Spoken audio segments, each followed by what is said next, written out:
Hello, everyone. This is Aaron St. Dennis, the FF Mad Scientist. I got Jesse Moeller with me at jmoeller05, and welcome to the Mad Science Lab podcast.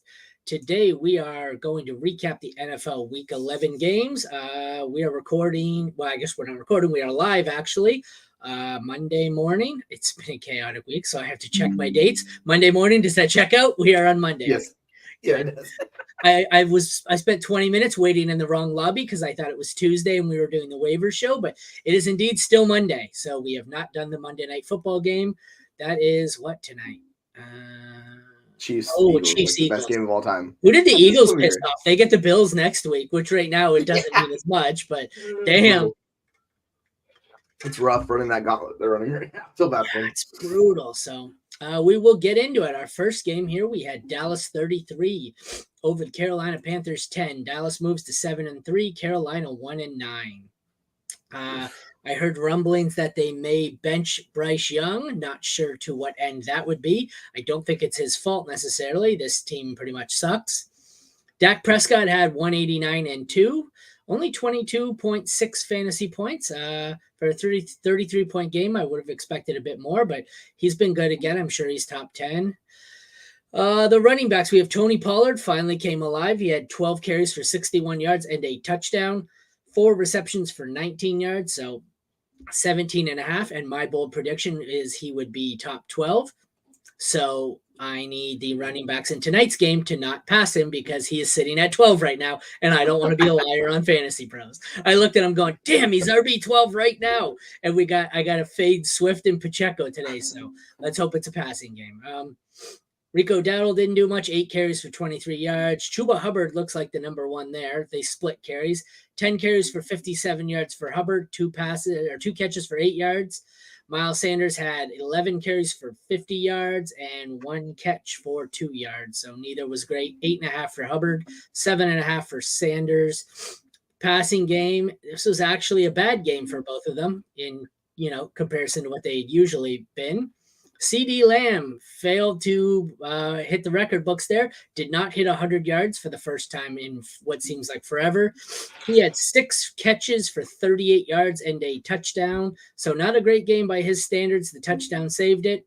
Thielen had 8 for 74, but he didn't hit the touchdown there, so his stat line looks worse than Lamb, despite the fact that he pretty much had a better day. Nobody else did much. Cooks 3 for 42, Gallup 3 for 31, Turpin, a lot of that, I assume this league is including kick returns. Absolutely nothing on the Panthers side of the ball. Jonathan Mingo just is not getting there. Tight ends, we had the touchdown go to Schoonmaker, 2 for 23 and a touchdown for him. Ferguson had 3 for 32, no touchdown. Tommy Trumbull had 1 for 4 and was saved by a touchdown. So a lot of tight ends being saved by touchdowns here. I'm going to switch over quickly because for some reason I always click on my default league that doesn't have kickers in it because it's the smart league. But both kickers were not great. Pinero went back to a pumpkin for the first time in like a month. He wasn't one of my starts, and it was a good call. He had 5 points. Aubrey was 2 for 2 on field goals. He put up 8. Nothing great there. The Panthers did not register a stat. Am I reading that correctly? Nothing. I think they just didn't get any points, yeah. They got nothing. And Dallas put up 22 on an interception, 10 points allowed, 7 sacks, a forced fumble, a recovery, and a touchdown. As Deron Bland has, 4 pick sixes on the year and is tied for an NFL record. That's how good he is. I know Deron Bland by name, and I do a fair bit of IDP, but I am by no means I could tell you every offensive player on both teams. Defense, I can tell you the ones I really need to know, but that tells you how good he's been. I know him. Right. It's the IDP life, right? You're like, yep, he's very good. And it checks out. It's like he's a good player. Yeah. But yeah, this game highlights the discrepancies in talent on both sides of these teams. Like Dallas is one of the better teams in the league. They have the players, they have really good defense. They have all the position players, they have a good quarterback. Carolina, it's Bryce Young and just a shit show. There is nothing. It's awful. I was talking about this earlier this week. I paid a late first for Bryce Young in the Dynasty League because I was desperate at quarterback. And I'm betting on the talent, but man, it's a risky bet right now because he has Thielen, who's the only quality wide receiver on that team. The tight ends are not good. The running backs, like neither one of them has been very good. Miles Sanders has just been a disaster. He's slowly working his way back, so he might be playable. But outside of that, it's just Bryce Young. You're counting on him to do so much. I think they had a 17-play drive, like that was their touchdown drive. And the announcers were talking about how good that was, when realistically, if that's the only way you could score, it's a disaster because you have to execute every time flawlessly. So, yeah, it's not good for Bryce Young in the short term. Yeah. Long term, you're just hoping to get somebody in there. But, yeah, it's – and Tony Pollard, like on the flip side, like Tony Pollard finally did what we hoped, right? It's just – he was nice going to just absolutely kill fantasy pros if he didn't, because I told you their usual bold prediction turned into the Tony Pollard bold prediction because that's what everyone took. But – I love a Dallas type team for fantasy, high scoring, good team. Basically you start Prescott, Pollard, and Lamb. You don't start anyone else unless you're desperate. And then you can start the defense and the kicker most weeks. So I love it. It's a high scoring team that's absolutely completely consolidated. This was like back when it was the Rams and it was what? Stafford, Kupp, maybe Woods. Did they have a running back at the time? No, that was after Gurley, right? After Gurley. Yeah, it kind of going in between. They saw Akers that year. That was the year Akers was good for half a season, right? Yeah, the end. He came back from the ACL. Yeah. It's interesting with like Carolina. You can really only count on Thielen to be the producer. And now that Wright took the play calling back over, he's back to what he was actually before. Like he's the only guy. Like that's it. He's the only guy you can count on Carolina. Thielen, it's only been this week on my player profiler article that should come out today. He was one of my sells. And I said that if you were able to get a good game out of him, sell, because he has not been good since they came out of the bye. He was at one point, he was in my probably this league here by this scoring. He was wide receiver 6 in this league at some point. Mm-hmm. He is now wide receiver. Oh, it's 10. No, that's not correct. Yeah, he was. So I'm looking at like in the half point PPR league. He's a wide receiver 11. So he's been okay. It's just been a lot rougher. It's just with Wright taking the play calling back. Oh, you know what it is? He's dropped to wide receiver 30 in value on KTC. That's why I was saying sell high. Sorry. Yeah, for sure. And like, if you don't need the points on a contending team, just like sell him. He's not going to do anything. He's going to have no value now season. So 100%. Like, get rid of him. All right. Next up, we have Cleveland Browns squeaking one out 13-10 over the Pittsburgh Steelers, 7-3 for the Browns, 6-4 for the Steelers. This one was painful. DTR 24 for 165 and 1 interception, 20 rushing yards added in. Pickett 15 for 106. I don't know how you can be outplayed by a guy making his second career start, but congratulations, Kenny Pickett did it. Jaylen Warren, despite being out-carried, massively outproduced. 9 carries for 129 and 1, 3 for 16 through the air. I know it was on a long touchdown, but it's Jaylen Warren's season. Najee had 12 for 35, not good, and 1 for 1 through the air. Ford was okay. 12 carries, 31 yards, saved by a touchdown, 2 for 8 through the air. Kareem Hunt, 12 for 36, 3 catches for 1 yard. The math doesn't check out on that. That tells you how bad he must have been. Gotta love it when you have 3 catches and somehow 1 yard. The receivers, not great. George Pickens, 1 carry for -1 yards and 4 catches for 38. Allen Robinson, 3 for 20. Deontay, 2 for 16. An overall nightmare. Probably highlighting how bad Kenny Pickett is. And then we have on the Brown side, Eli Moore had 6 for 60. Cooper had 4 for 34. And Tillman had 1 for 2. This is not good. This is not a spot. Like, I want to own the running backs here. I want Ford. I want Warren. I don't want any of the pass catchers. Look at the tight ends. Njoku. Actually, this is funny because I said Njoku was the only one who seems to get a bump with DTR at quarterback, and sure enough, 7 for 56 here. He was probably the best pass catcher, which he was. No useful tight ends on the Steelers. Both kickers were not great. Hopkins, I think, is the kicker 1 overall, is he? 2? 1 overall, but he didn't have a great week. He put up 7. Boswell had 4.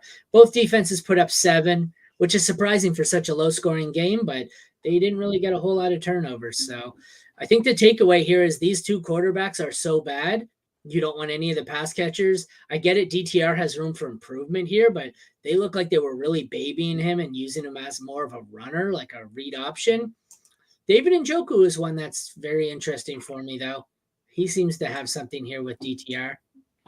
Thoughts? Yeah, I'm with you. Like, it's interesting. Sorry, backup quarterbacks sometimes will hyper target the tight ends because it's the easy pass. They just check down and go to him, and that's what we saw with Njoku. He was literally just eye fucking the hell out of Njoku all day. He's like, oh, Njoku, there you go, another target. And if not efficient, it doesn't work, but like it gets him there because he's getting such volume. Like he's really the only pass catcher in a while. You saw Elijah Moore; he was more productive, so that's interesting. But still, not a lot of yards from him. But at least he's involved. But yeah, I'm 100% worried. Like, it's not likely that they're going to throw 40-plus times, like, in games. Realistically, how Cleveland's going to try to win is they're going to try to run a lot, and they're just going to try to control the ball because you have DCR, he's not a good quarterback, right? So they're just going to I got a question. Sorry to interrupt. I'm looking at this league while we're in here. This is single QB. I have Herbert and Kyler. Should I drop either for him? Can you see who I'm pointing to? Yeah, Sam Howell. Yeah, you could. I mean, I just noticed why would someone drop Sam Howell in this? We saw Sam Howell's game was super weird this week. He put up like 2 points. Like he had a really bad game. He put up 22. 22.7. Damn. Okay, never mind. I thought he had a really bad game. But 255 for one. He had 3 picks, but yeah. Okay. Yeah. So interestingly enough, yeah, like we talked about, Sam Howell is going to be like pushing QB1. I just when I'm betting on like the talented quarterbacks like Kyler and Herbert, I have a real hard time like going after Sam Howell personally. Well, yeah, you could definitely do that. Like play it matchup depending, and to see who they face. If he's got a good matchup against a bad like defense, then yeah, absolutely. Why can I not add him? Because yeah, like I have a 1 QB league where I have Fields and Kyler on the bench because like I had Hurts and I had a bye, so to pick up had Fields, he got injured, and then I was like, all right, well I'll pick up like Kyler, and then I have all these in 1 QB league, so I got to go ship one of them for a tight end or something. But if that doesn't show that I'm all in on Howell, I just walk the walk. I just put in a claim to drop Kyler Murray for him. So, why don't you try to trade one of those quarterbacks in a deal like package to somebody that has shitty quarterbacks and see if you can do that? There's probably not too much of a quarterback market in this. Yeah, probably not. No, I'll just package them on. It's single, like I said, but. Yeah, it's tough. It's tough in single quarterback. Like I was debating trading one of them for like somebody like Njoku. I'm like, this is so stupid. I can't say this. But yeah, it's lucky. But back to like the issues with Cleveland, it's a disaster. Like Ford is the only guy I'm really gonna trust in Njoku. Just it's a disaster for both these teams. Yeah, and like Ford and Warren. That's it. Yeah, so Warren still had less snaps and less carries and everything. It's like it's so hard on Warren to be like a super. He has to be extremely efficient every week. So it's really hard to rank him really high because I know he's the starter, but it's still a 50-50 timeshare. Like they're still split. Yeah. So ideally, maybe it gets better. But I will say Deontay, like he still saw you targets, so you kind of just have to chase volume with him. It's just going to be up and down depending on matchups with him. Unfortunately, it is what it is. All right, let's move on to a more exciting game. Detroit Lions eke one out 31-26 over the Bears, 8-2 for the Lions, 3-8 for the Bears. Neither quarterback was great. Neither was terrible. Fields had 169 yards for 1 touchdown for 23 points. 238 and 2 for Jared Goff for 20, just under 21, but he had 3 interceptions that really hurt him. That was weird. I don't know what was going on in that game. He was turning the ball. He had 2 interceptions on 4 attempts. I don't know what the hell was going on. I don't know if they were tipping their play calls or what, but running backs, we have Jahmyr Gibbs, gets less carries than David Montgomery, but outproduces. He had 8 for 36 and 1 touchdown. 6 for 59 in the receiving game is the difference. Montgomery had 12 carries, 76 yards and 1 touchdown, 2 for 22 in the air. Deonta Foreman was not the lead back. He was just better. Oh, it's because of the touchdown. 6 for 14 and 1 touchdown. Khalil Herbert had all the carries, 16 carries, but only 35 yards. He got 2 catches in the air for 6. Roschon had 6 carries for 30. So I think this is going back to a Khalil Herbert backfield. Yep. The receivers, we had 2 good ones. DJ Moore had 7 for 96 and a touchdown. The Bears, nothing else notable there. Darnell Mooney had 1 for 24. Amon-Ra St. Brown had 8 for 77 and a touchdown. So we have someone over 22-point range for both DJ Moore and St. Brown. Jameson Williams had 2 for 44 and a touchdown. Once again, his day being saved by a long touchdown. He is the ultimate Gabe Davis play where if he catches that long broken coverage touchdown, he is going to have a decent day. Otherwise, he's going to goose egg you because I believe if you take that out, I don't remember exactly what it is. I think it was 38 yards. I believe he has 1 for 6 if you take away that touchdown. Tight ends were both disappointing. Komet has 3 for 20. Laporta has 3 for 18. Not a great day. Cairo Santos, I think, is the kicker 1 on the week, if I checked. He put up 17 points by this scoring. Riley Patterson was bad. Both defenses were not great, 8 and 9 points. They didn't kill you. They were average. So what do you think here? We had a couple of good running backs and 2 really good receivers. Yeah, it's like we talked about on the Sid Start show in the morning, where like Justin Fields is going to run it a ton. And he ended up with 18 rushing attempts in this game because they really don't want him to pass with that injury, as you could tell. So it was nice DJ Moore got there. But yeah, like his day was saved by the touchdown as well. It's just like, it is what it is. These backfields are very much like split, except the Detroit Lions backfield is very good and gives you a lot of fantasy points. Chicago Bears backfield, you don't know what you're getting. I think Deonta Foreman injured his ankle, so he might not play this upcoming week.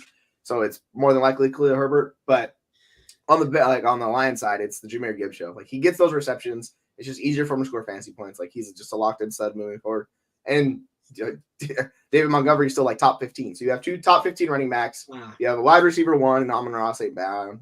Jared Goff had a really just an awful game for his like how he is at home. So that was kind of a surprise. But like Foreman outside did of not that, I think return. It looks like Foreman didn't return after that. Yeah. So he might be out this upcoming week, which means just you can fire up Khalil Herbert a lot more confidently than before this week. The interesting thing with Laporta is his usage was weird. Like, he saw way less targets in this game. So I don't know if that was just a game script or what it was, but he just was not as involved. So I kind of want to check on him moving forward, but like, he's still a tight end 1. You can't really complain.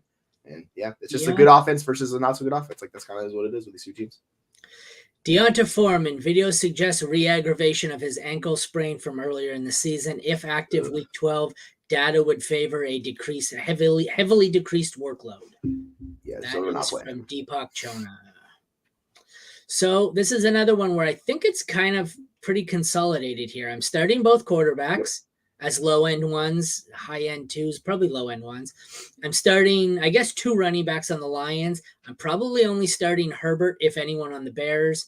Starting DJ Moore and Amon-Ra St. Brown, and that's it. And then if you need him, I'm probably firing Laporta up as a top 6. I think Komet as a low-end tight end 1, despite the fact that he's, 7, 8, 6. Yeah, he's in that range. He's not that good. He was one where I looked into it too in my cell yesterday. His numbers, as you can see here, it's supported by the 6.3 with Justin Fields. His numbers were substantially better with Teabag. Like a lot. It makes sense, right? Backup quarterback going to him. It makes sense. Like, that's just that's what they do. They take the easy targets. I think he has what, two top 5 finishes, and both of them were with Teabag at quarterback. He has one good game, I think, out of the 5 or 6 he had with Fields. But I guess that's in my myself. I mean, because like Bagent is a completely different quarterback. He gets it out early. He plays in rhythm. That's not Fields at all. Fields extends plays. He looks for the big play. So like, it's a different beast. He was my sell, and he was definitely, I suggested if you can flip him and trade him away to get Trey McBride, I'd do that in a heartbeat. Yes, absolutely. All right, next up, Packers beat the Chargers 23-20. Both teams are now 4-6. They don't feel the same. One team feels like a really good 4-6, and one team feels like a garbage 4-6. But I don't know what the hell's wrong with the Chargers, because this team shouldn't be 4-6.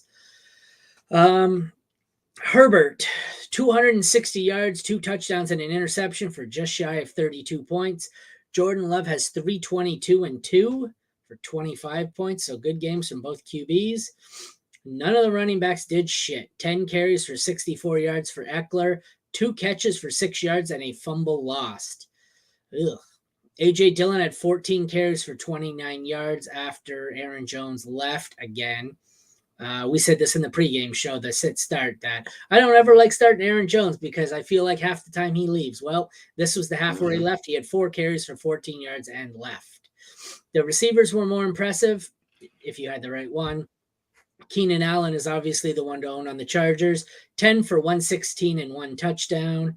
Johnston had 2 for 21. Everyone else on the Chargers was disappointing. Jaden Reed got his number called. Actually, you know what? I was saying it's kind of like a roulette wheel for which one it lands on out of these 3, but it's becoming where 2 of them, at least 2 of them, are really usable, and one is borderline flexible every week, where it used to be one had 30 and the other 2 had none, but now you got like a 20, a 16, and a 12. So Reed leads the way with 3 carries for 46 yards and a touchdown. That's an interesting stat line for a receiver. Plus 4 for 46. So he's kind of being used as a Debo role, which I didn't see coming. We have Dobbs has 5 for 53 and 1. And actually, I guess we have 4 now here because Dontavian Wicks has emerged with 3 for 91. Christian Watson, 2 for 24 or 21 in a touchdown. So the touchdown saves Watson. Dontavian Wicks is interesting at this point. I think he's in my waiver article. But there are 4 legitimate pass catching threats in this receiving core, and it's scary. The tight ends were interesting. 4 for 28 for Musgrave. Stone Smart somehow has 1 for 51 and a touchdown. Obviously, the one long broken play. Parham has 4 for 57. Both kickers were bad. Both defenses were bad. What the fuck do we do here? Like this, the receiving, the running backs don't. The quarterbacks, we know what we're getting there. The running backs, Jones is good when he's healthy. Eckler's always good, but like the Green Bay Packers, I don't know what to do with this. I have any league where I need to stream, like I bye weeks or injuries and I need a receiver. I just say, fuck it. I'm taking whatever young Packers receiver is available and I'm praying the roulette wheel lands on him that week because we have 4 of them all over 10 points. So it's like really weird with Dontavian Wicks. He's had 4 straight games with 4 targets or more. So he's at least involved.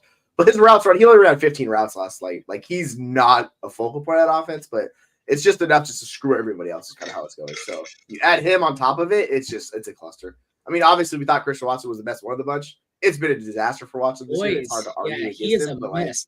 What's up with this? So is Jordan Love that bad of a pass? Like 7 targets, 3 catches, 8 targets, 3 catches, 7. Can he not catch, or is Jordan Love that inaccurate? I think I know the answer. I think it's a mixture of both. Like it's not good, man. It's so bad. Like we talked about, the regression is going to happen for Watson, and he's still going to be downfield using those threats. But like Love's been better the last couple weeks. I think his PFF grades like dramatically gone up. So who knows? Maybe he's turning a corner, but it's not happening with Watson. So 2 touchdowns on the season. Better, yeah, 2 touchdowns. I would say regression has normalized. Yeah, and he's wide receiver 60 or something right now. It's just and like the whole the funny. I'm not even gonna play Dylan. Like the Jones injury looked really bad. I think he's gonna be done for a few weeks because he was immediately carted out and he was like gone. So I think that's a pretty significant injury. I haven't looked into it. I think it's a few weeks. I think he's done. Minimum. I thought it was ACL, MCL is what I said. Yeah, like I think he's done. Which sucks. I want Dylan. If he's done for the year, I'll take Dylan.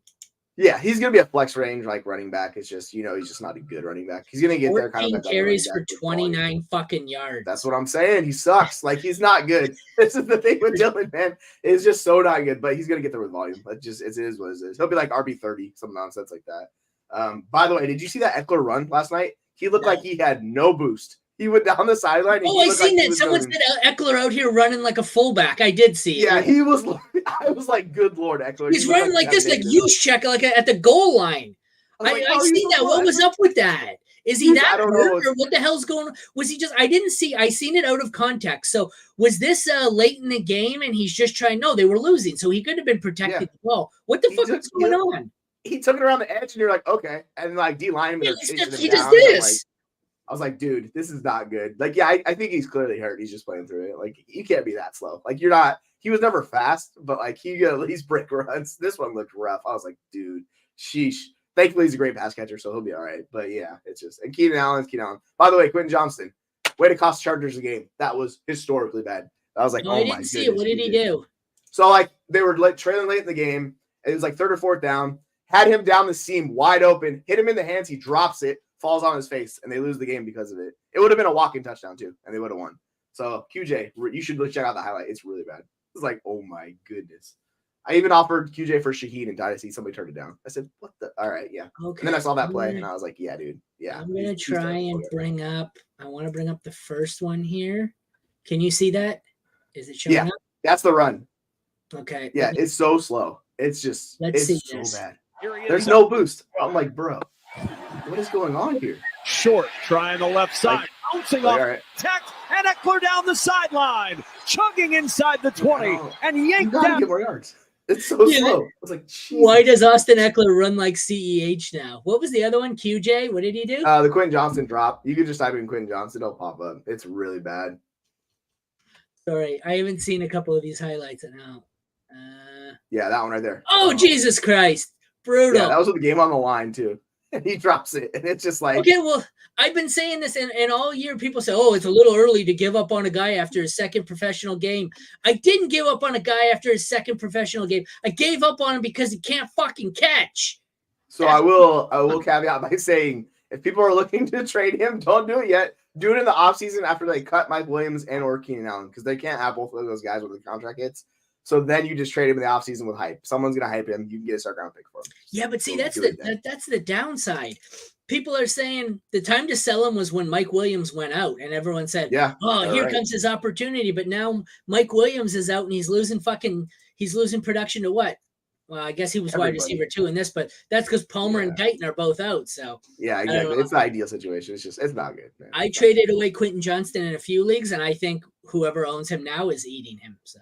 Yeah, I have one share of him, literally just one share, and I can't do anything with it. I literally, like I said, I tried to offer him for Shaheed. I was like, cool, no dice. I was like, I can't get a third. I was like, man, this is rough. All right, we're just going to ride it out.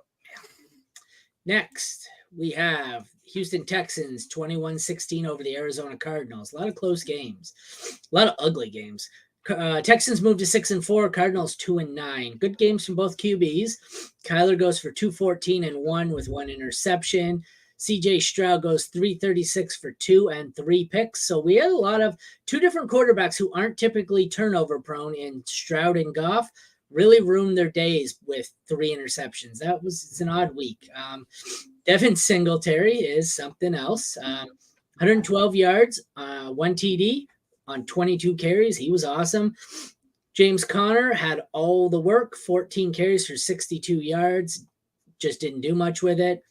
It concerns me long-term that they added Michael Carter, who is far better than anyone they have on their roster. And I personally think is far better than James Conner at this point in his career. We'll get to that in a minute.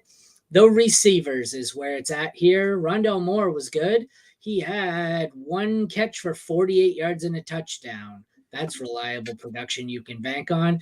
Greg Dortch would probably be much more stable if you're going to chase one of these guys on the waiver wire. He had 6 for 76. Hollywood Brown, 2 for 18. I don't know what the hell that was all about. Tank Dell goes 8 for 149 and a touchdown. Nico goes 7 for 65. So they had similar days here, except Tank broke 1 for a touchdown, and that's why you get 31 versus 14. I still think it's an even split. If you can acquire Nico low, I would do so. Robert Woods had 5 for 44 and is getting way more action than I think he deserves or anyone thought he would see. Tight ends, we had Trey McBride, 5 for 43, which is a bad day for him, but still not bad for a tight end. Dalton Schultz had a terrible day of 2 for 32, but was saved by a touchdown. The kickers, Fairbairn. Sleeper still hasn't updated this. Fairbairn's almost a month. It's fucking Matt Amendola, and they still they have 3 extra points on the score. What do they mean? I was like, okay, that's fine. That's funny. Yeah. Then we have Matt Prater was not good. Cardinals defense was all right because they got 3 interceptions. They put up 10 points, and the Houston defense was not great. What do you think here? I love the the quote from Stroud in the postgame where he said, Steph Curry doesn't stop shooting when he misses. It's like, sometimes I hit it, sometimes I miss it. It is what it is. It's like, he's confident. He knows he's a really good quarterback and he's playing well. Finally had some interceptions. They were bound to happen. You can't just have 2 interceptions all season. So he more than doubled his total on the year, but he's fine. Like, I wouldn't be too worried about him. Sometimes they just have a bad game that happens. Kyler, he gave you those fancy points because he's a rusher, man. Like, that's what it is. It's just fancy glory with Kyler. 7 carries, 51 yards, touchdown. Like, really easy. Like, Mike said it was $5 Brees versus Jacobs. I'm assuming we had the Jacobs side of this. Yeah. God, did Brees have more points than Jacobs? Good 6.1. I don't know. What did Brees have? Let me look. Oh yeah. We got smoked. Okay. We got smoked. Okay. All right, Mike, I couldn't even remember the bet. Okay. Yeah, I was like, because we're like, you got to chase Jacobs. No, you don't. I remember making a bet. I just didn't remember what it was. Sorry, anyways, back to the game. No, you're good. It's fine. These offenses, like, who you're starting and who you're not starting. Like, I know it's a rough game for Hollywood, but he's still the wide receiver you want to target in that offense. Like, I don't really want to chase Dortch or Rondale Moore's been fine. He's more of like a wide receiver 4 moving forward. Like he'll give you some boosts just because he's quick, he's fast, he makes some plays, but like it's still 2 carries. I chase Dortch over Rondell, I think. Yeah. At least So, Dortch. like, interesting with Dortch, it literally came out of nowhere. He had 2 targets before this game on the entire season. So I don't know where the hell this came from with Dortch. Like this seems really weird. So I was like, Dortch is making an appearance. Weird. Yeah. So it's like Trey McBride. I retract my previous statement. I would chase Rondell over Dortch, but I would not chase either of them. Yeah, the Cardinals, it's Trey McBride. He's the focal point of that offense. Collar's like gonna target him a bunch. Like he's the guy. If I want any Cardinal, it's Trey McBride. On the flip side, yeah, like the 3 main wide receivers for the Texans all ran 32 routes. It's like Tank Dell at 35, Nico ran 34. For fucking Robert Woods. Yeah, like Woods is he's just there. He's gonna play. He's gonna have some decent games, but we can just say John Mechie's dead because he didn't do anything. But Schultz was a little disappointing. He's Schultz. He's just not that good. So it's kind of up and down with him. But yeah, is what it is. Like we know who we're playing with these guys. Like it's pretty set in stone. Like it's not play McBride. Not offense related, but Kyle Shanahan confirms Talanoa Hufanga has a torn ACL and is done for the year for the night. You see how that happened? What? He got shook so bad by Rachaad White, like he tore his ACL. Did he really? He was going to tackle him. Yeah, no, he was going to tackle him. You're Rachaad White kidding me, right? It was brutal. Yeah, Rachaad White put a move on him, and you see him just slip and goes down, and I'm like, oh no. Oh, I gotta see this. It was yikes. I saw the highlight, and I was like, damn. It's not funny, but it's just unfortunate. Let me switch over to this. We're interactive show today, apparently. Yeah, that's what we're doing, I guess, Just have a little fun with it. By Rachaad White. But you got to have that protection. Chase Young is coming free, and there's Cade Otton just to give him enough time. It's just that little flick. Now you're in space. Wow. Those leg buckles right there. That's crazy. That's it. By Rachaad White. Jeez. You do so well, you ended a guy's season. Wow. It's like, dude. And he's one of the better defenders in the league, too. It's like, jeez. Yeah, that hurts San Fran, man. That's not good. That does. That's a big loss for them, unfortunately. But yeah, like we know what these teams are for fantasy. Yeah. Like it's Stroud, it's Kyler. Connors, he'll be fine. He's just gonna with Carter running more routes. I think Tony Jones ran like 10 routes of the 32 routes that were possible. So, Carter's gonna run more than that because he's a better player. I just don't think he's gonna get many carries over like James Conner. I think they really like James Conner there. So like it's gonna be like a split kind of with Carter. It might be for the future. Yeah. Well, like with the future for that team, like I don't know. I think Connor's gonna be gone. They'll probably draft somebody realistically. I think that's best case scenario. Oh, have we done this Oh no, we haven't done this yet. According to Ari Meroff of the 33rd team, the Falcons have named Desmond Ridder as their quarterback for this week. Yeah, because that injury with Heineke, right? So they're like, play him as the starter moving forward for the remainder of the season. Oh, how bad was Heineke's injury? I didn't know. Was it a concussion? What was his injury? I don't remember. I don't know. I don't remember seeing him get hurt. Yeah, but like we'll talk about Singletary. Like he looks awesome. Game? I don't. What the Falcons were on? Oh, it's because it happened last week. The Falcons are on bye, are they not? Yeah, they are. They didn't play because I was like, so it happened last week, and I just forgot. Okay, I was gonna say I didn't see Heineke get hurt. No, but it was last week, and I think it was concussion, but I'm not 100% sure. I could just be mistaken on that. But yeah, like for the running backs with Houston, like Singletary, he's more than likely what we call a league winner. Like he's a guy getting a ton of work. Dameon Pierce is out. It's just like he's been the better running back. Like they're going to talk about him. So yeah, it's hamstring. Like it's a hamstring. Okay, and those are not fun. We've seen that with Justin Jefferson. We've seen that Deontay Johnson. Like the way it's written here, it looks like they were planning on going back to him anyways because he's been so fucking bad. Yeah, they both just are not good. Like it's just not good. Whoever starting quarterback there is, it's just unfortunate. But yeah, like I'll have Singletary probably as like a top 16 running back, 18 in that range. Like next week, he's just with like Pierce back or without Pierce. With that, like I'm curious to see how he looks with Pierce. Like I'll drop him if Pierce is back, he'll probably be like 22. Like I'm not really that into Pierce honestly. He just hasn't been good, and just like I don't know why they would go back to Pierce after the difference in these two players. Like Singletary has been way better the entire year. Next, Jacksonville beats Tennessee 34-14. Jags are 7-3 and don't seem like a 7-3 team because they've seemed like they really sucked at certain points. Titans are 3-7, and well, they do suck. Trevor Lawrence rose from the dead because that's what happens on the week where everyone hates on him and Ridley. They decide they're good again. Mm-hmm. He has 262 for 2 and 36 points. Will Levis has his third bad game in a row and was apparently fool's gold. Told you to sell him, but nobody listened. 158, 2 TDs, fumble lost. Running backs were all pretty crappy here. Travis Etienne had 14 carries for 52 yards, 3 for 7 through the air. Derrick Henry had 10 carries for 38 yards. Tyjae Spears, 4 carries, 14 yards. Dearness Johnson had 7 carries for 20, like nothing. It's all garbage there. Some of the receivers were usable. D-Hop had 4 catches for 59 and a touchdown. Chris Moore had 1 catch for 49. On the Jags side, we have Calvin Ridley with 7 for 103 and 2, which is great and looked awesome on everyone's bench because there's no way anyone was starting him. That's like Mike Evans in the fantasy playoffs last year, putting up 40 when you weren't playing. Well, no, Mike Evans got me in my championship. Yeah, yes, that was great. In your championship, but the problem is most people, if he did that for you in your championship, if you owned Mike Evans, you had already been eliminated, so it didn't matter. So. Oh no, I was just riding him. Like he was like my second flex play. Like we had Evans blow up, and I was like, yes. But yeah, like he won multiple championships for me last year. Most people didn't survive that long with Mike Evans in their lineup, but Christian 100%. Kirk 3 for 48.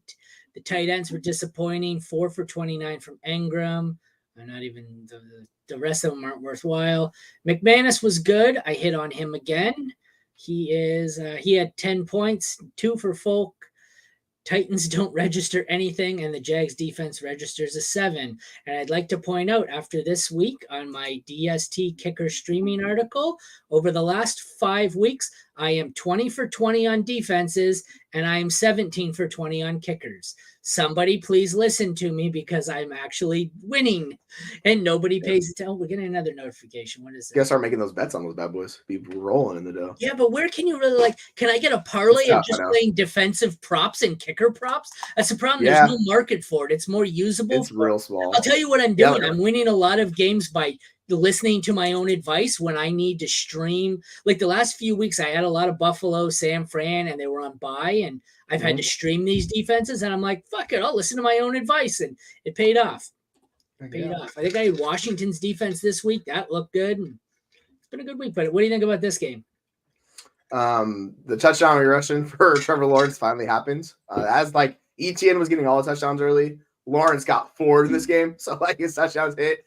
I mean, he's still a good quarterback. That's the thing. So if you were interested in getting I know people talked about this, if like you could move from Burrow in Dynasty to Lawrence, like that's a fine package deal. Not everybody wants to do it, but it's like Lawrence still a good quarterback, and he's gonna give you wins. It's like I don't know. People were so down on him, I didn't understand it. On the flip side, yeah, Levis is just super risky. Okay, so here's my team. I'm gonna lose this week and go to 9-2.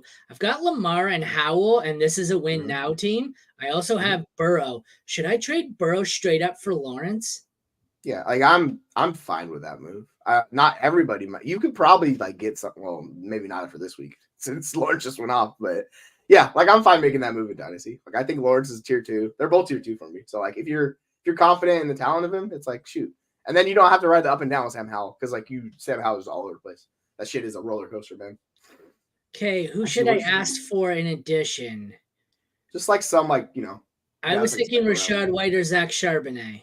Yeah, either one of those guys. It's probably harder to get White, but if he's on the trade block, if they're trying to get rid of points, ask for White. Because he'll help you more and win now.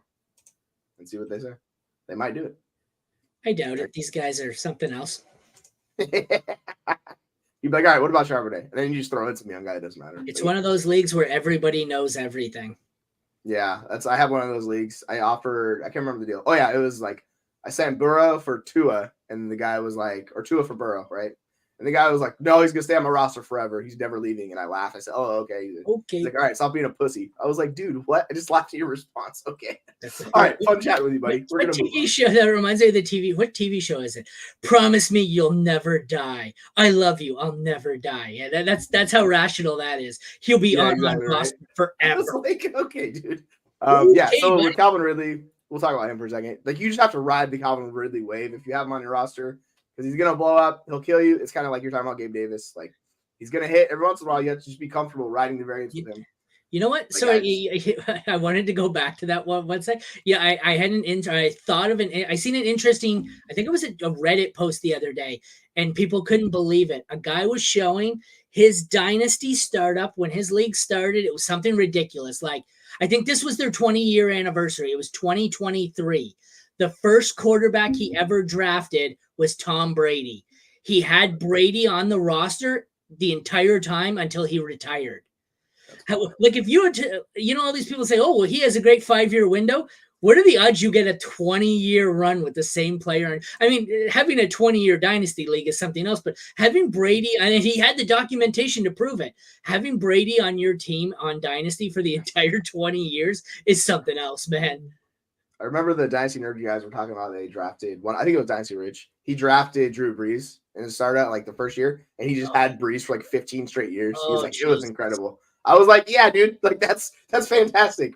My ass is too impatient. I'll trade them all. So I'm like, you know what? Ship them out, whatever. So if you look at all my transactions, cool. Yeah, see, this guy seemed like he was just he never really shifted into win now or rebuild. I'm not. I have a league. I'm either 100% going for it or I'm in 100% tank mode.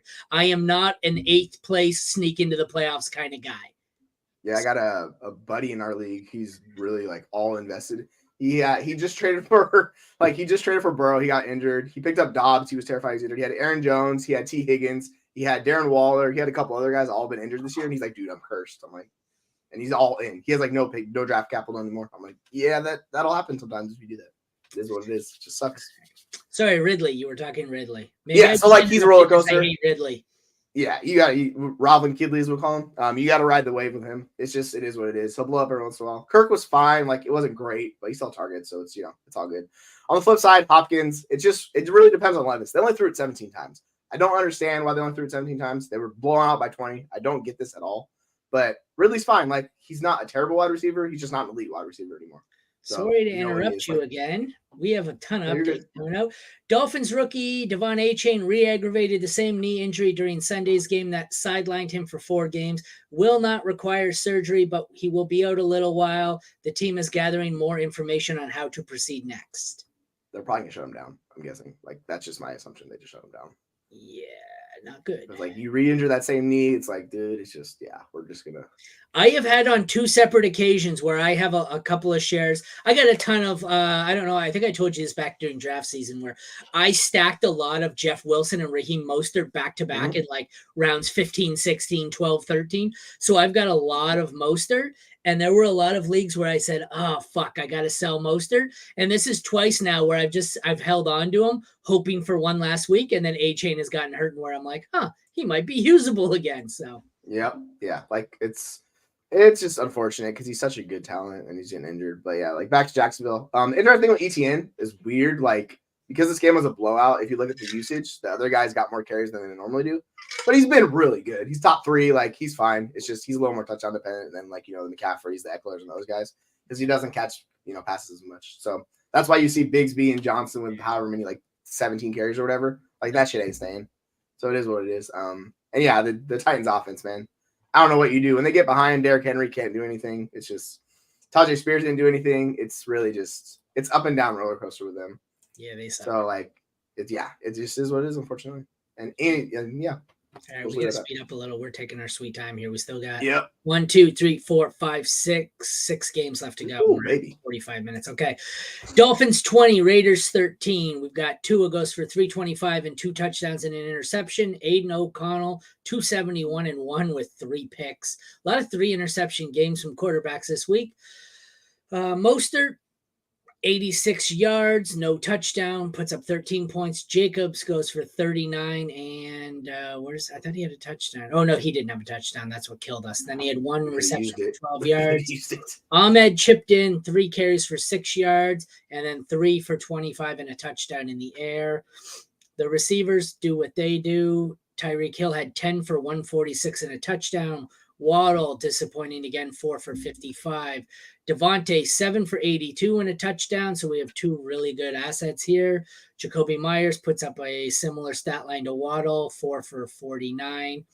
Renfro 5 for 42. Cedric Wilson 3 for 23. Nothing else to see there. The tight ends are a mess. 4 for 46 from Mayer, which isn't terrible. Nobody else put up a point. Both kickers did not put up anything. How is that possible? Because I'm on the wrong league. I switched off to make that trade. Oh, I was looking at the stats and I was like, there's no way. Yeah, it just doesn't make any sense. I looked too. I clicked over to make that trade offer that I didn't forget. Oh, yeah, you're right. Carlson was decent. Sanders was good. Raiders were decent, and so were the Dolphins. None of it killed you. None of it helped you. I'm getting another notification. That is just Sleeper 5 minutes behind what the other notification was. What do you got here? Yeah, so this is what we talk about with Jacoby and Devontae. I'll just hit on those guys really quick. Aiden O'Connell loves Devontae Adams. He's like the number one guy. He's really only focusing on him. So the ancillary pieces, because O'Connell's not a good quarterback, they suffer. So it sucks for Mayer. It sucks for Myers. Like, they're never going to hit ceiling games. Adams is getting there basically on volume, and he's such a good wide receiver. He wins. On the flip side, I don't know what the hell to do with Jalen Waddle, man. It's super frustrating. They were talking about dynasty trades of like doing Tank Dell swap for him, and I'm like, honestly, like, I'm considering it because Stroud's been so good and he's going to pass so much. Like, it totally makes sense. It's just sucks for Waddle. That's where he's at. Tyreek Hill's a stud. I know Cedric Wilson got in a few more snaps and routes because Tyreek Hill got hurt. He came back in. Wouldn't pay too much attention to that. But yeah, like you're saying, Raheem Mostert's probably going to be a like top 12 running back again. Like, without Devon Achane, he's going to be out. Like, I don't trust Ahmed. I don't really think Jeff Wilson's that good anymore. So it's probably going to be Mostert. And Jacobs just had a bad game. This is what it is. Sometimes you just have inefficient games. That's Jacobs. I wouldn't worry about him moving forward. He'll be fine. It's the same guy that it is. Like, he's an RB1. All right, moving on to another barn burner. Giants 31, Commanders. I almost pulled the Jeremy. Commanders 19. Both teams suck. Tommy DeVito, 246 and 3 touchdowns for 30 points. Sam Howell, 255 and 1, which was weighed down here by 3 interceptions. That's like the 5th 3 interception quarterback on the day, just like to point that out.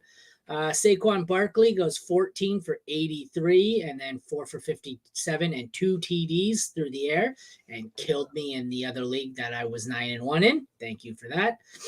Brian Robinson, 17 for 73, 7 for 58 through the air. And Brian Robinson is quietly one of the top running backs in the league right now. Yeah. RB4, and nobody cares. He was my top buy because nobody cares. They don't like him.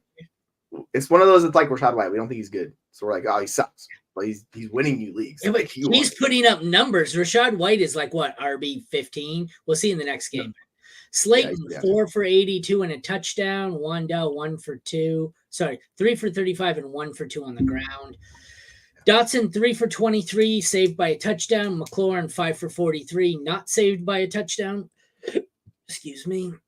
Tight ends, 5 for 58 for Logan Thomas, who was hampered there by a lost fumble. Bellinger, 3 for 38. Both kickers put up 7. The Giants' defense was fucking beast. 3 interceptions, 4 sacks, 4 forced fumbles, 3 recoveries, and a touchdown. And the Commanders were half decent. So I believe those were 2 of my DST starts of the week, and both got over 8, so both hit.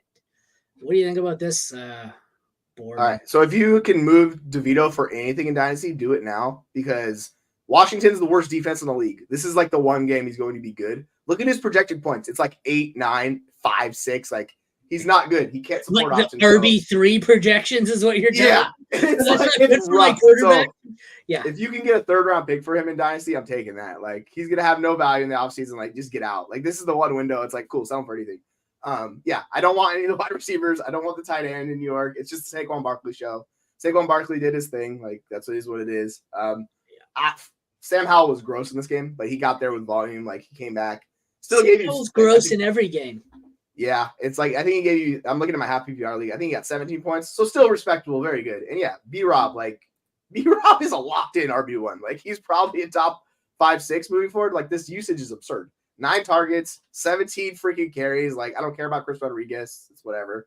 Dotson, yeah, I'm just done with Dotson. I tried in this league. I tried to trade for Robinson like 6 weeks ago because I thought he was coming on, and I couldn't get it done then because it's a Commanders fan who rosters. Yeah, I think I have. I'm gonna go offer Dotson for Robinson in the league. Oh my god, that trade got fucking rejected. What are we doing?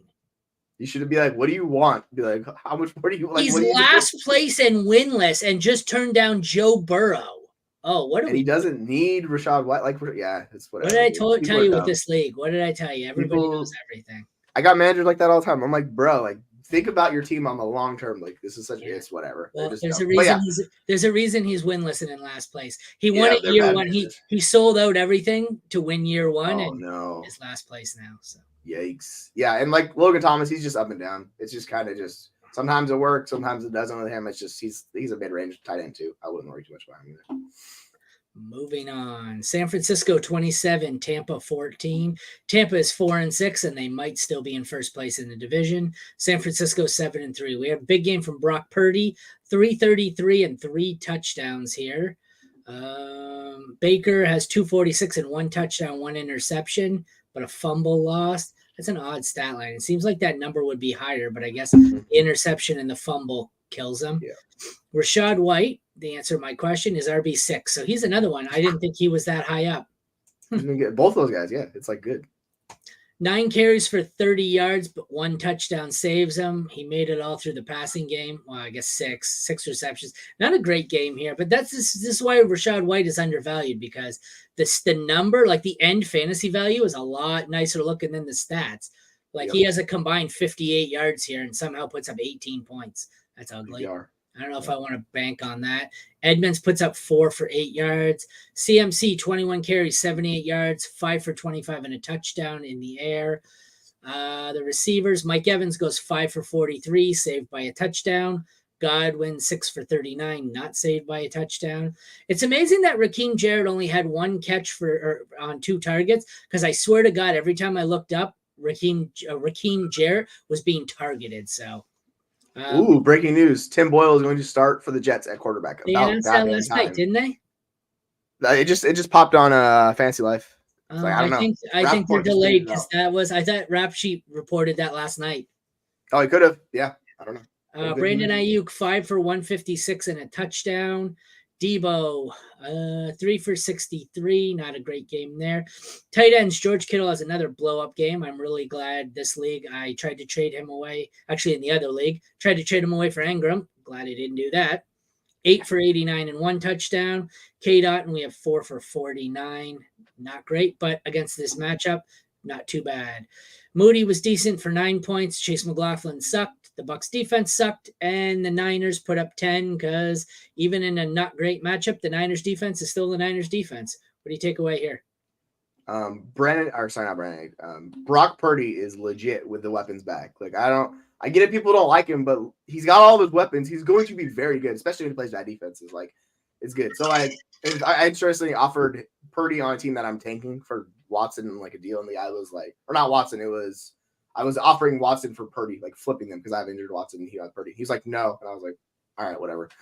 That's your loss. But yeah, like Purdy's he's really good, man. Like I don't get it. He just keeps scoring fantasy points. He does his thing. Baker Mayfield, he's a solid QB too. He is what he is. It was a rough game for them. Like Rashad White got there in volume because it's San Francisco's defense, right? It's a good defense. So if you look at his receptions and targets, like he's up near the league leaders each week. It's like 6, 7, 4. Like he just gets volume. That's good. On the flip side, McCaffrey's a stud. We don't really talk about McCaffrey. He's RB1 until forever. Like he's just Christian McCaffrey, right? I think the best bet for him was the touchdown bet this week because he didn't score last week. It was like 100% chance to score a touchdown this game, and he did. No surprise. And then we go down to the wide receivers. Mike Evans, he's their wide receiver 1. He made a nice play for a touchdown. He got 12 targets, dude. Like it was not efficient, but he got there on the targets. And Godwin's just, I don't know what to do with Godwin, honestly. It's a little disappointing, but he's wide receiver 39 on the season. Oof, that is rough. So yeah, really not interested in Godwin. That is unfortunate. I don't know how high do you have Brandon Ayuk ranked in Dynasty? Because I've heard some ridiculous takes on him. Because he is very, very good. I just don't know about his situation. 12 to 15. Yeah, because people are talking like top 5, and I'm like, good lord. They had him in the same tier like at one point I had him at 8 or 9. Yeah, they had him in the tier like Garrett Wilson and stuff, and I was like, dude, I can't. No, I had him low, or I had him higher at one point. I had lowered Olave and I had lowered Garrett Wilson, but I boosted them back up because I don't think Wilson matters who was at his quarterback. So him and Olave went back above him. Puka, I finally gave in and moved Puka above him. There's 1 or 2 other of the youngsters where I've moved above him, I think, but yeah, I think he's in that range. Like you could top 15 for me. Yeah, like once you get past like Lamb and those guys, then it's like, you know what, you can make the case for him if you're really bullish. It's just that pass volume is really not there usually. It's like they didn't have a ton of pass attempts last week. They had 25. So it's just really hard for him to be like an elite, consistent wide receiver. If he ever gets in the situation where they're throwing it a bunch, like he's going to be a high-end wide receiver when he's that good. And George Kittle, like he just makes plays, dude. That's what George Kittle does. Like George Kittle's just one of the greatest tight ends of all time. Like it is what it is. If he's getting 8-9 targets a week, yeah, you're going to be getting a high-end tight end. Like that's fantastic. Tight end 3. But you see, yeah, it's all over the place. Like it's like 1, 4, 2, 7, 11. It's a super wide range of outcomes each week with him. Buffalo Bills beat the living snot out of the Jets, 32-6.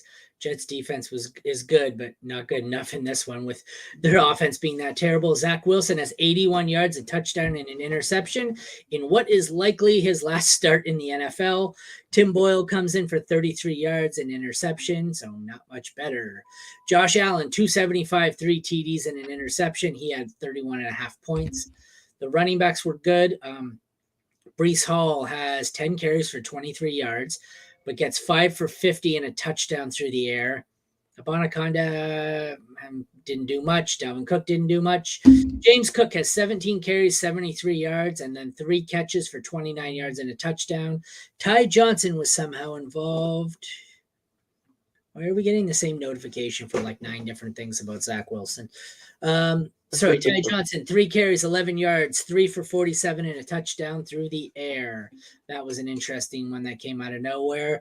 Garrett Wilson sucked this week, but that's tough to do anything with Zach Wilson as your quarterback. Khalil Shakir, 3 for 115 and a touchdown. It was 1 long touchdown. That was a lot of it. Not sure I want to be back on that. That killed Diggs, though, and the fact that they were running the clock out, which is why Cook had so much volume. Where was he? Steph Diggs had 4 for 27. Nobody else. Gabe Davis didn't have a target. Did he not play? He played. Those missing. No, he's just. Oh yeah, no, you're right. Yeah, he's out. No, he's not. He played. He played. Yep, he played. Goes missing. Goes missing. Yeah, he played. He's just on a fucking milk carton. I hate the way they phrase that. I was like, oh, so he missed the game. No. He played. He just nobody knows. So Kincaid has 6 for 46. He had a decent day. Nothing else to see here. Tyler Bass was a good kicker, probably top 5. The Buffalo defense was awesome. The Jets defense was not. Takeaways here. Yeah, this game got out of hand real quick. So Dalton Kincaid saw all of his targets in the first half. Like literally didn't see that because they're up by so much. Like you just need to feature James Cook, and that's what they did.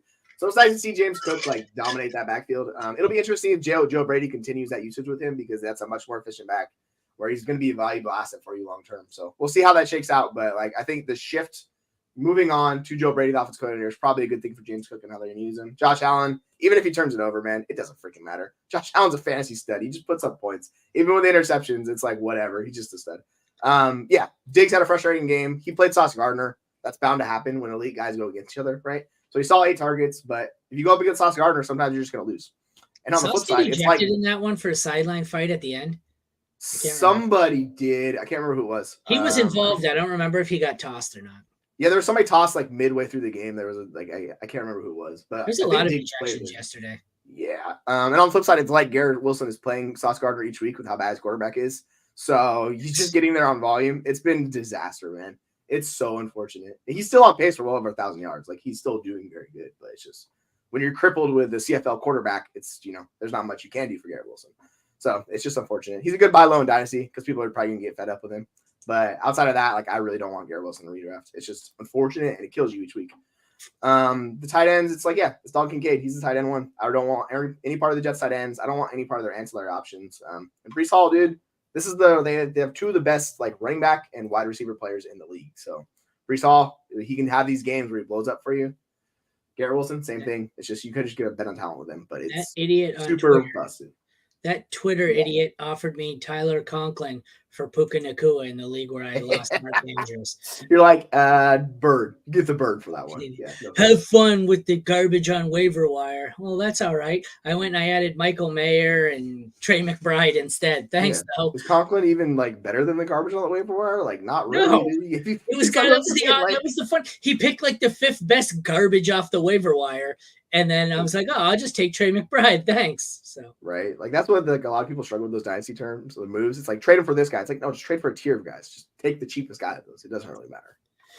Rams 17, Seahawks 16. We have Geno, who left with an injury for 233 and 1. Drew Lock was terrible. Matthew Stafford 161 and 1, and took possibly the hardest hit I've ever seen in my life.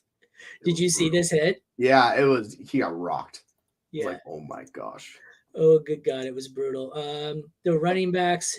Walker went 4 for 18, but left with an injury that we don't have an update on last I checked. Could miss time with an oblique strain. I think Deepak said, look, he expects him to potentially miss week 12, but not much longer.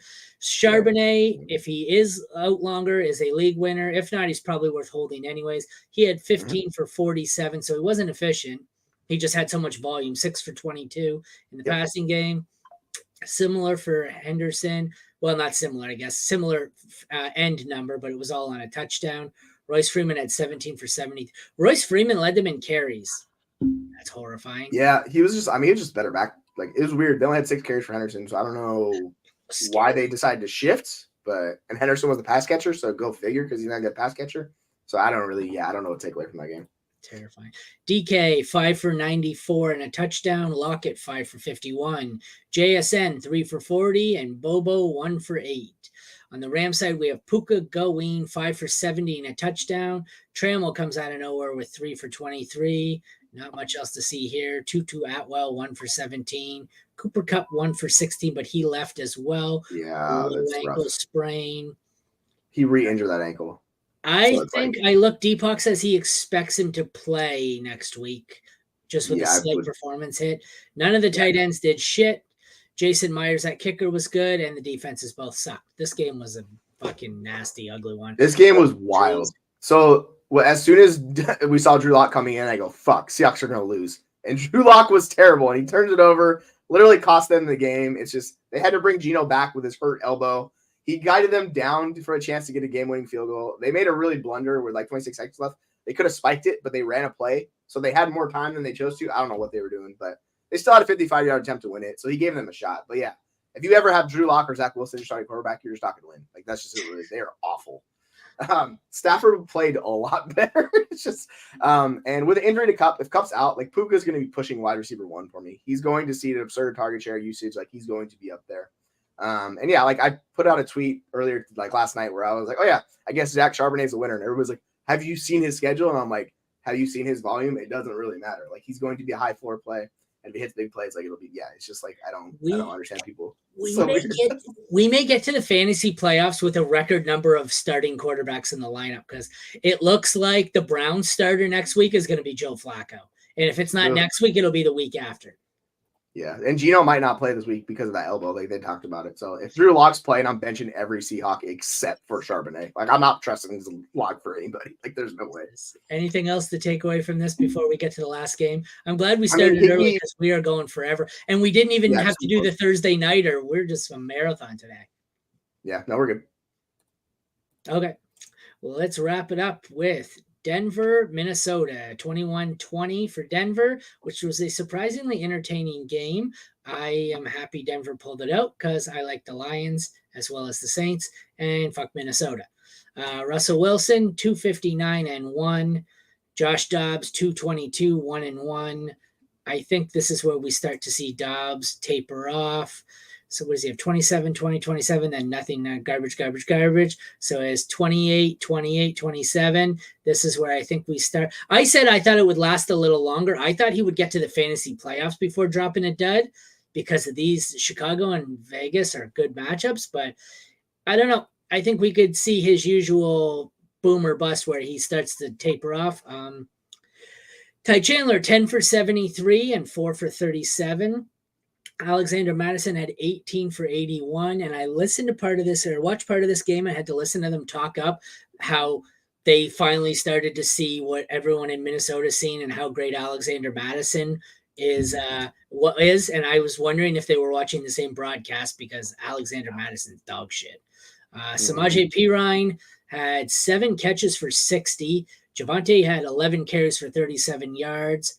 Neither of them were great. McLaughlin pretty much useless. He had 5 catches. A lot of receptions going to not Javonte Williams because they couldn't get anything going on the ground. The receivers were all ugly except for Sutton, basically. He had 4 for 66 and a touchdown. Judy has 5 for 58. Mims 2 for 12. He's only usable if in leagues where you count return yards. Jordan Addison had 3 for 44. Powell 3 for 32. Osborne 1 for 7. Not a lot to see here. Tight ends, it was Josh Oliver, not TJ Hawkinson. Why they both had 4 catches, I don't know. 1 touchdown for Oliver was the difference. Troutman had 2 for 33. He sucked. Will Lutz was my other hit. Actually, I think I had these two. And Greg Joseph barely squeaked through because my cutoff line is 8 points, so he got exactly through. Lutz had 17. The Denver defense was good. The Minnesota defense doesn't exist. What are your thoughts to wrap this one up? So Russell targeted the running backs at a 28% target rate. Like, that's absurd. That's basically like he's playing with Eckler back there. So yeah, I don't know what was up with that as a game plan, but yeah. It took a while for Sutton to come through. He finally did, where he made 2 just insane catches on that final drive to win the game for them. So yeah, that connection between them is real. Sutton's the best wide receiver they have. Like, I know people like Judy, but honestly, I'm not really interested in Judy. The Javonte thing is odd because people were hyping him up and I was a little skeptical. And then he had this game where he's splitting work and splitting carries, so they couldn't run the ball. It's weird. Like, so they tried to feed him, but they abandoned the run in the second half because they just couldn't run on Minnesota, and I don't know why. Yeah, then they brought McLaughlin and Pirine for all those attempts. It's just strange. But yeah, you don't really want a tight end outside of Hawkinson, like Oliver and Troutman. No, thank you.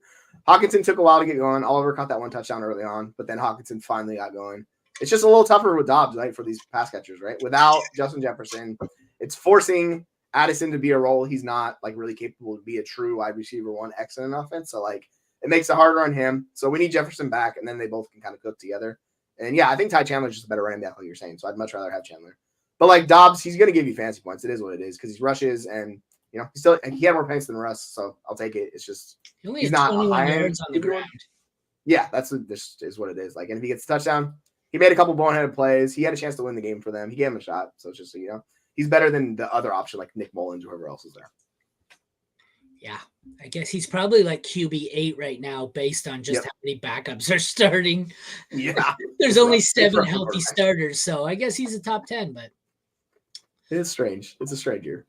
All right, well, that wraps that up. Check back with us. We have a weird schedule this week. So tomorrow, Tuesday, we will be live at noon, I believe, for me and you in the waiver wire. Wednesday, we're going to try and do during the day. We don't normally record.